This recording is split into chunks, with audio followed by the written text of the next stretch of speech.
শুধুমাত্র এই দোয়াটি একবার পড়েন, আল্লাহ তাআলা আপনার 90 বছরের গুনাহ মাফ করে দেবেন ইনশাআল্লাহ।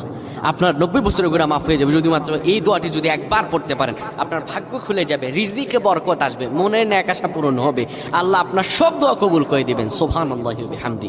এত ফজিলত, এই দোয়াটা আপনারা শেয়ার করে দিবেন। এই যুবকেরা, আমল না করেও সওয়াব পাবা। তোমার একটি শেয়ারে, একটা বাটনে প্রেস করে তুমি সওয়াব পেয়ে যাবা। কারণ তুমি আমল না করো, অন্য কেউ যদি তোমার শেয়ারের বদৌলতে আমল করে, সওয়াব তুমি পেয়ে যাবা। নবীজির হাদিস।